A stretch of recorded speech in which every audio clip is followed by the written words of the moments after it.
What's up, everybody, and welcome to episode 6 of the Snarfcast. And on this episode, we have a very special guest today, PushDustin. You may know him from Pixel Junk News. He does the PR there. Did you know Gaiman? He is the content creator for them. And he is also on the Memcard show as a co-creator of that podcast as well. So thank you very much for joining the show, Dustin. Thank you for having me. How are you doing? Yeah, doing pretty well. Just had some waffles for breakfast, so I'm in a pretty good mood. What is life like, living like in Japan versus the US? So yeah, I've lived in Japan for basically 10 years now, like a decade. So 1/3 of my life really, and I originally came here in high school for 10 months with a study abroad program. Lived with a host family, and after college, I moved here. So since 2012, I've been in Japan, living in various cities and stuff like that. I've moved about 3 times, which I definitely wouldn't recommend doing in Japan because it's a pain. I know you mentioned that living in Japan and moving is also a pain. I'm assuming there's a lot of red tape and bureaucracy involved in that, and making hmm things a lot harder than it needs to be, is my understanding. Yeah. Going about things here. Yeah, the Japanese government and just Japanese businesses in general, they really love their red tape. Um, like for example, in order to get a cell phone here, you need to have a residence card and a bank account. In order to get a bank account, you need a residence card. The problem is that unless you are granted a visa beforehand, you won't get a residence card for a couple weeks after you land here. So basically, you can't do anything for several weeks after you arrive. But I imagine it's kind of similar in other countries. If you're going to the United States as a foreign resident, then I think you would also have to jump through a couple pieces of red tape. But it's a little bit more complicated, I feel like, in Japan. Like I was saying, my wife is Thai, and you don't really have to do that sort of thing in Thailand. Yeah. Like all you had to go through for moving in Japan and applying for jobs and all that. Yep. It just sounds very frustrating, but uh, I give you a lot of credit for that for sure. That is very, very interesting. Yeah, it's quite complicated, moving and stuff like that, living abroad. But it's definitely very nice. I mean, it sounds like your wife is also from abroad. My wife is also not Japanese or nor American, so I don't know. I think it's nice because you kind of expand your worldview a little bit, and you see things like, oh yeah, that's just an American thing, or oh yeah, that's just a Japanese thing. Unfortunately for us, we ourselves were going to go to Japan in March, but coronavirus happened, and hmm we were not able to do that because we had a lot of plans. We were hmm going to go to Kyoto and Tokyo, Yeah. and just to see everything. And fortunately, we were able to get most of the money back, except for the Japan Rail Pass. Yeah, and the Japan Rails Pass is such a great deal. I wish I could sign up for it, but because I have a visa, I would basically have to forfeit my visa, then leave Japan, and then buy the Rails Pass like in Korea or something like that, and then come back and use it. But like my mom, when she visited me in Japan about 3 or 4 years ago, she got the Rails Pass, and we were able to travel up and down the country with it, and it was very expensive for me to do all that traveling, but for her, it's super cheap. Another thing too with the Japan Rail Pass too, you actually get a lot of value out of what you're paying for. Like we've been in Washington D.C. and we've been in Chicago and some of those other cities, and not only are the trains not as good or technologically advanced as they are in Japan, but they're also more expensive too. I've ridden the Amtrak trains in the United States, and they were okay. It's just that they're just not as convenient as the Japanese railway system. No, no. The Shinkansen, the bullet train, is incredibly fast. And one thing I'd like to see happen in the future too is if the Japan Rail Pass type system in the U.S. could happen, because not only would it be more affordable, I think, for people, but I think that that would also give people the opportunity to potentially do things that they wouldn't be able to do as far as employment and other opportunities. Yeah, hopefully one day. It would be nice, like just having a very good public transportation system because then people don't need to drive so much, and it opens up opportunities for people to work in cities that they don't really live in. Um, like my wife, she takes a train to her work, which is about a 30-minute train ride. But she doesn't have to drive it. She can just hop on the train. She pays about $100 a month, and that's all her transportation fee. All your wife has to pay is 100 a month. Yeah. Yen for her transportation fees. That's hmm pretty good. I really wish that we had that. That's amazing. Yeah. In your experience, how has Japan been handling the whole COVID-19 situation? As I know, living in the States and in Florida, we've not been doing a very good job of it, unfortunately. So I'm interested to hear how you think that they're doing. I have very, very mixed feelings about how Japan is handling the COVID-19. Um, so at the very start, like Japan has been very aggressive with contact tracing, but not really doing enough tests to really supplement that. So you'll look at the numbers, and the numbers are pretty low, but it's also like kind of worrying because I'm not sure if some of the deaths that would be counted in that should be attributed to COVID are not being counted.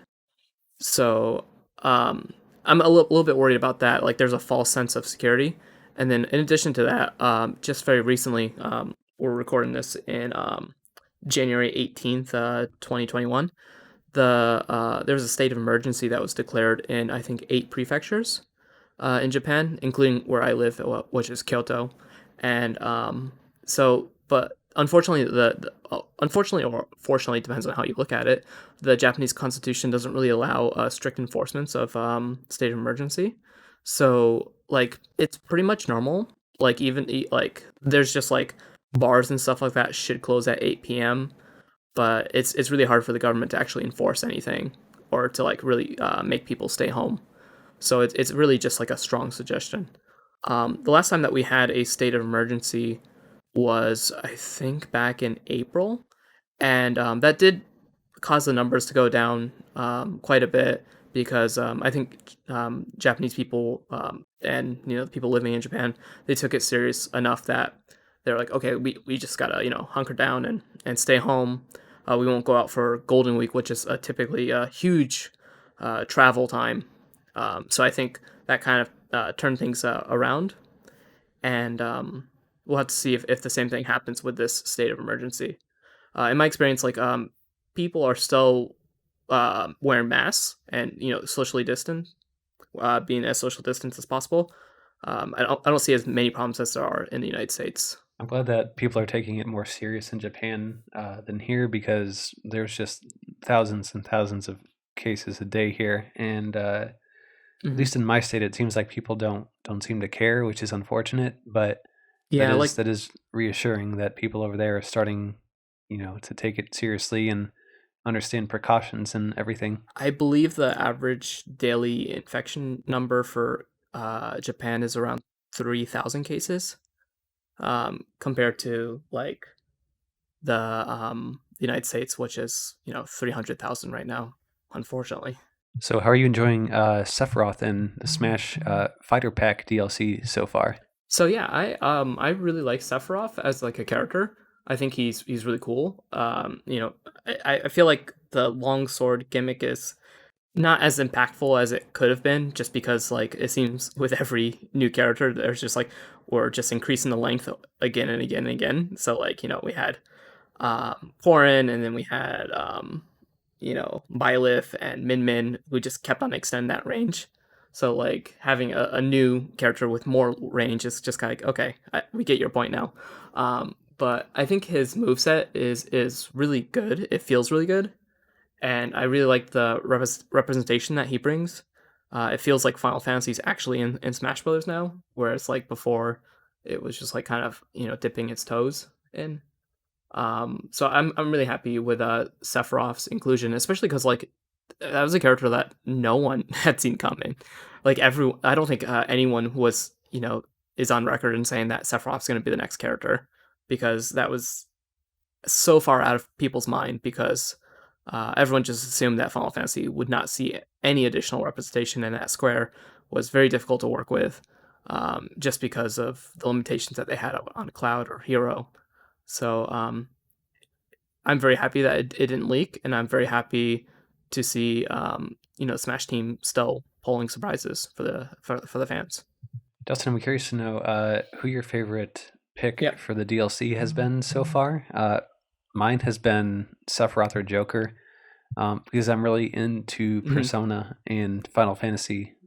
So I'm curious to know hmm who your pick is. I'd say that my favorite DLC character so far has been Steve, just because of how shocking that character was, and I feel like the moveset is so unique and so um, you can't have another character with that moveset. Like it's perfect for Steve. So um, I would say Steve is my number one pick for the DLC so far. Now I'm curious, have you been competing in any tournaments or anything in your free time? I do know that I host tournaments, but I'm curious to see what your thoughts are on that. No, I'm not a hardcore like Smash tournament player kind of player. I used to be back in the day, like with Melee. I entered a couple of tournaments, but between doing the three jobs that I have right now, I don't have enough time to train and become an actual serious player. So I'm actually not that very good at Smash Ultimate. Now, Dustin, what games were you playing in your free time? And Yeah. what were some of the favorite games that you used to play when you were younger? I was talking to my co-host of Memory Card, Ben Bertoli, and I mentioned to him that back in the day for Donkey Kong 64, I'd 101% that game, and he's like, "What? No way!" I was just like, "Yeah, I had like a lot of time as a kid." Like that. I think that people, like when you're young, you don't really think about that, but like as you get older, you get a family, and like the amount of time that you have dedicated to gaming and stuff like that becomes very, very limited. Even if you're, like me, working within and outside the industry, it's hard to actually find time to play games sometimes. Now, I'm a smaller content creator who's kind of viewing this as a hobby for now, but I am very happy with my community. But what would you say to someone who is aspiring to be a content creator? Yeah, and as long as you're enjoying it and having fun and people are responding, I think it's absolutely worth it. Um, like I think the most important part of content creation is just having fun and making sure that it's still remains fun to you. Because if it becomes like a job or if it comes like that, if you're slowed down by it, then it's probably not worth it. There's also so many people who want to become content creators now, which I think is fantastic because I think the world needs more creativity. And, when you get different voices heard, it kind of leads to better things. So I'm really excited for that. But the issue with this is that there's so many people who are now wanting to become content creators that it creates this huge, um, you know, space where people are competing just for even a fraction of a second of attention, and it's very hard to get noticed. And people can spend years, doing stuff without being noticed. And there's a lot of people who make amazing things that don't have any subscribers or any followers and stuff like that. And it's a shame, but as long as they're enjoying it, hopefully someday they'll be noticed and get the attention that they deserve. Can you tell us a little bit about your content creator journey? Yeah, so I guess building off of that, like in my experience, like I spent about 5 or 6 years with Source Gaming, and for a long, long time that did not grow. That wasn't like an overnight success. I was putting loads and loads of time, all my free time into that website and organizing the team, doing translations and writing articles and stuff like that. And just dedication because, like, one thing that I often tell people is like content creation and being noticed on the internet is kind of like a snowball, like rolling a snowball. Like that first couple pushes are those first couple pushes are really, really difficult. But once you get the ball rolling, like size attracts size, and track size. So what I found with my personal account, what I found with the Source Gaming account, is that the bigger you are, the more likely you are to get followers, which is the nature of the internet. Because as I mentioned, there's just so much competition that people don't know what to check out and stuff like that. So if you're big, then you're going to get bigger, if that makes sense, as long as you can keep that ball rolling. Now, would you also then say that part of content creation is luck as well? Yeah, part of it is definitely luck. Like one of the biggest Twitch streamers is Connor Eats Pants. He used to work for Source Gaming, and he was doing he was doing streaming for years before he got really noticed. But once he got noticed, that ball just rolled and rolled and rolled and got bigger and bigger and bigger. And now he's doing streams with like Soldier Boy. It's kind of insane. So I think part of it is definitely luck. Part of it is keeping your options open, working with other content creators. Collaboration goes a long way because that way you can like kind of share your audience and expose your audience to other people, which I think is very important because um, like I think it's just good for content creators to work together instead of always trying to compete with each other as well. One thing I try to do is help my fellow content creators in my community or on the stream teams that I'm on. Like I mentioned before Yeah. on my Twitter, I'm with HMK's Fifth Dimension. But when you do collaborations and such, like you mentioned, hmm that only helps each other in the long run. Yeah. Realistically, like if you're big, you're not always gonna stay big forever. Like the internet has a very short attention span, and someday people will move on. And I think the best thing you can do as a content creator is just help people, expose people to good people, and try to build that really positive community. It's also really awesome that you take the time to reach out and collaborate with smaller creators, so it helps both communities in a way with it introductory. Yeah, I feel very fortunate because I feel like the following that I've gained over the years has been really full of really smart and intelligent people. Mainly because I guess I focused on like misinformation and corrections and translations and stuff like that. So I feel like I kind of attracted this unique um, audience that I'm really really grateful for. But I also want to make sure that they're taken care of, and I can introduce them to good people who have good intentions. I have no issues like sharing the spotlight with other people because, like I said, it's I'm not going to be here around forever. Like someday I will move on and do other things, and I hope someone else will take my space and show the audience the same love and care that I've given them. What new projects are you working on that you'd like to share? So as it was mentioned at the top of the podcast, I'm working multiple jobs right now, which is pretty daunting. So I have Memory Card, which I co-created with a fantastic guy named Ben, and we are working on the fifth season right now. We are in the middle of recording that, but that won't premiere until like March or April. So we're recording them now, trying to get them finished by mid February. So we're doing back-to-back recordings, which is weekly recordings. So it's been taking up all the free time that I have. And then after that, I'm also working with Did You Know Gaming as a content creator. I'm writing scripts for them. I wrote two scripts that I think that are really, really fun for people who have followed me. The topics that I really, really care about. So I'm really excited for eventually when those are made into videos. Probably mid, well, it's already mid January, probably late January or even February that those videos will be coming out. I have a YouTube list where I keep track of all the videos that I worked on or premiered in. So if you check my Twitter, I'll link that out every once in a while. And then also I'm doing PR for Q Games, and I joined them at the end of November, and we launched Pixel Junk Eden 2 for the Nintendo Switch back in early December, and so I'm still working on supporting that game. So it's been a lot of fun. It's been quite busy, but a lot of fun. The way that I see myself moving forward is I'd like to kind of like be this in between person for content creators and eventually the video game industry, and I like to try to help build up good relations and foster those connections. My next question is twofold. What are your expectations for Breath of the Wild 2? And the second part of that is, if Zelda is playable, how do you think that will impact the series? Okay, so I feel like with the original Breath of the Wild, like the Zelda team and Aonuma, they heard really clear that people really wanted Zelda to be a playable character because they were asked numerous times by the press is Zelda going to be playable? Is Zelda going to be playable? And of course, she wasn't in the original Breath of the Wild, but she was playable in Hyrule Warriors and Hyrule Warriors Age of Calamity. So like fans were able to play as her in some way.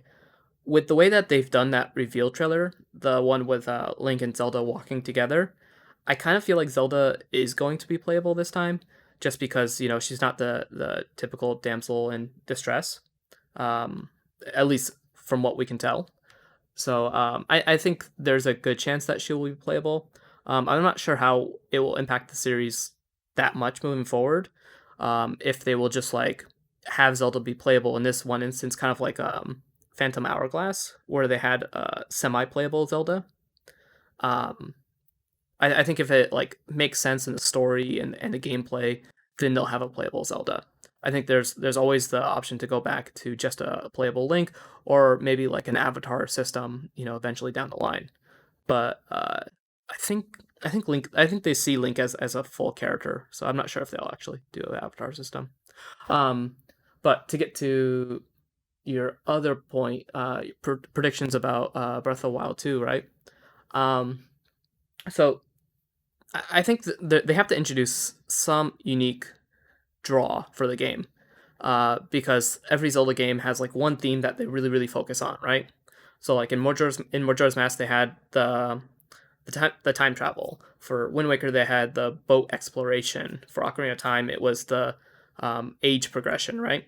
Um, so I feel I feel like if you boil down each Zelda game, there's one thing that's unique about them, and I'm trying to think of how they could do that with Breath of the Wild, because they're not. I don't think they're gonna go more Breath of the Wild, because that's kind of boring. That's like not very inspired. That's not what Nintendo does. So I think like thinking about the systems that they built in Breath of the Wild, because they built these integrated systems where fire and water and electricity and stuff like that, they all mix together and they create this emergent gameplay. I think they talked about it in their GDC talk. Um, I think we're gonna see not necessarily like so Breath of the Wild was more focused on exploration and exploring the wild. That's why it's Breath of the Wild. I think with Breath of the Wild 2, it's gonna be you're gonna have more dungeons. I think it's gonna be maybe even magic based. Some sort of system that will add to that element base that they've already have with Breath of the Wild 2 to make a new style of gameplay. I think your ideas there are great. Something I missed in Breath of the Wild was the traditional dungeons, and I really missed that. So Hmm. I hope for the Zelda anniversary that's coming up, Yeah. they do something cool. Whether that's Skyward Sword HD or something else, Hmm. I would be okay with that. Yeah, and this year's like what, the 35th anniversary of Zelda. So I feel like Breath of the Wild 2 is in some ways going to be a celebration, just like Skyward Sword was. I personally have been really wanting Skyward Sword HD for the longest time, and I love pretty much all the Zelda games. So if they did end up releasing it, I would definitely be all over that. I think that would be really cool, but looking back on like what they had said about the Mario anniversary and Zelda anniversary for the 25th anniversary, like they said, like with Mario anniversary we did that re-release on the Wii, and they were asked like, why didn't you do that with Zelda? Because if you remember, they had the orchestra tour for Zelda's 25th anniversary. And they're like, oh well, we wanted to do something different. We didn't just want to do the same thing as we did with Mario. So I could still see Nintendo doing that. But that being said, like I think a Zelda pack or a Zelda re-release is just really easy money for Nintendo. So I could see it going either way. If I had to bet, I would say probably not, but I would say it's definitely a possibility. I did enjoy the 3D All Stars release, and Odyssey is a fantastic game and my favorite Mario game. But I'm ready to play some Zelda now. Yeah, I think people are able to find like their style that really suits them. For me, I definitely agree with you that I think Zelda is a little bit better in terms of single player experience. But the recent Mario games like Mario Odyssey are starting to shift my opinions a little bit because I think those games are fantastic. They're definitely don't have the same itch. They don't scratch the same itch as Zelda, but they are fantastic. Now, which brings me to my next question. What games are you currently playing, and what games are you looking forward to? So actually, yesterday I played a short hike, which is like it gave me a lot of Breath of the Wild vibes because you do a lot of climbing. There's a lot of exploration. It's um it's a very relaxing game. I would actually highly recommend it. I think it's probably one of the best games I've played so far this year.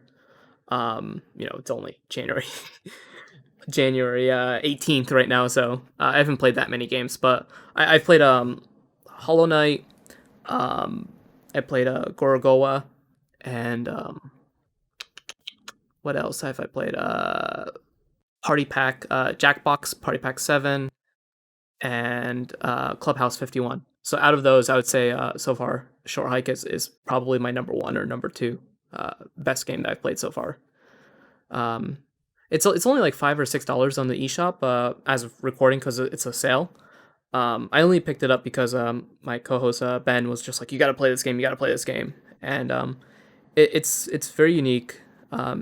It's not very long. It's like maybe 2 hours to complete, but it's well, if you want to 100% it, it's probably like 4 or 5 hours, just to give you an idea.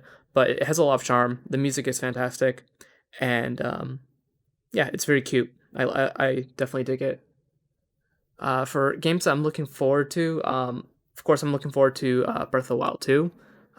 Like you, I'm a huge Zelda fan, and really excited to see what they do with that game.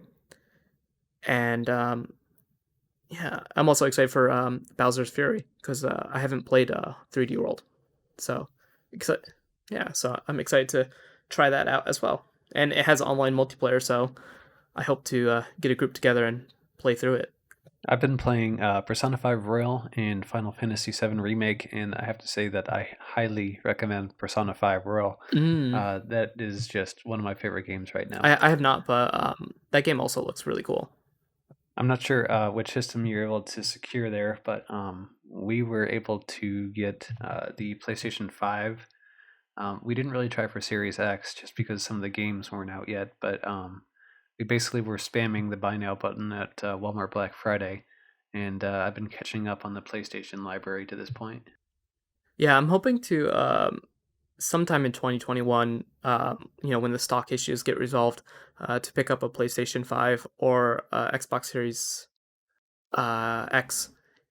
Still haven't decided which one I'll get. I keep going back and forth, and I think they both have really good merits to them.